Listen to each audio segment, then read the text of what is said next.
everyone. Today we have taken up the first chapter from Flamingo, the last lesson.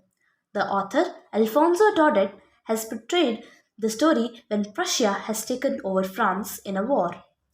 And now German will be taught in schools instead of French. The story starts with a little boy getting late for school. He is very dread, that is, he is very scared on being questioned on participles because he hasn't learned any of it. He is even tempted to stay outdoors because of the warm weather and the birds chirping on the edge of the wood. Even though he is very much tempted by them, he resists all temptation and makes way for school. Now, when he passes the town hall, he sees a very large crowd in front of the bulletin board. As all the bad news had come from these bulletin board, that is, the lost battles, the draft, the orders of the commanding officer, and he thought to himself that what can the matter be now? On his way, the blacksmith and the watcher make fun of him. Generally, there's a great bustle in during the school time, but today it was as silent as a Sunday morning. But ignoring all these, he made past to his classroom. Then he saw M. Hamel, his French teacher, with his terrible iron ruler walking up and down. He was really scared as now he had to walk in front of all of his classmates into the classroom where there was pin drop silence.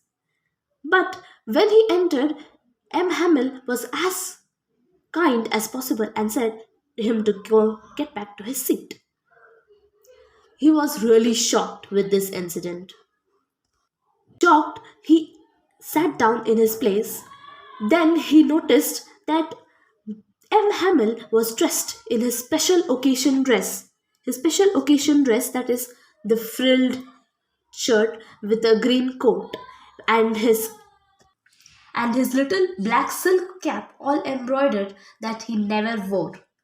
The class was very strange and solemn because even the last benchers, the villagers, were sitting in the classroom, which was a rare occasion. Then M. Hamel spoke up that it was his last French lesson. This was a shock to Franz, the little boy. Franz was dumbfounded, and while he was thinking of all these things, his name was called to recite the rule of participle. And he couldn't recite the rule and was very sad that he couldn't. Now, M. Hamel is telling Franz to not be disheartened or to blame himself, as the whole Alsace is to blame for what has happened. Because as Alsace has postponed everything to tomorrow, now there is no tomorrow for French, as now German will be taught in schools, and poor M. Hamel has to leave his country the next day. Now, when M. Hamel started explaining everything very patiently and beautifully, everybody was keenly listening and they understood everything and remembered every bit of the last lesson. Now, M. Hamel was picturing everything in his mind while he was sitting on his chair, just to remember everything that in the room. And at the end of the class, he wanted to say something but couldn't. And at the end, he wrote on the board, "Vive la France! Long live France!" Then he dismissed the school with a gesture. Now that we have finished the chapter explanation, now I am going to mark some important points and paragraphs that are very important for your exam. As in the page number 5, as you can see, the paragraph where I heard M. Hamel say to me, the whole part where he is blaming Alsace about being postponing everything and all, that is very important. And also and also about his dress. You have to remember M. Hamill's dress, that is what he was wearing, the frilled shirt, the light black silk. This is very important, which he wore only on inspection and prize days.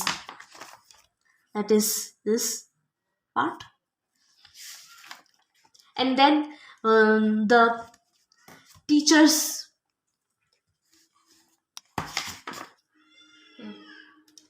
and then Franz is explaining how he was sad to let go of the French. Here, this part, when he came to know that it was his last French lesson, and he was talking about how poor M. Hamill is, that he has to leave the country next day.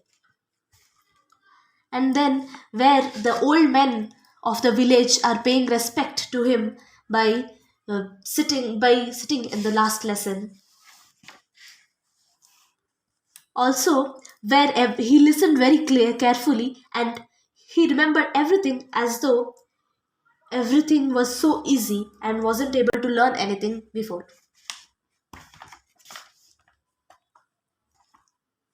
And here, the part where he tells that everybody is very courageous and tells everything and listens to the story and recites everything as though it is the end. And then where the Vive la France. You have to remember this part, Vive la France, which is very important. I hope you understood, and thank you for listening till the end. If you liked the video, please do like, share, and subscribe to our channel to get more updates.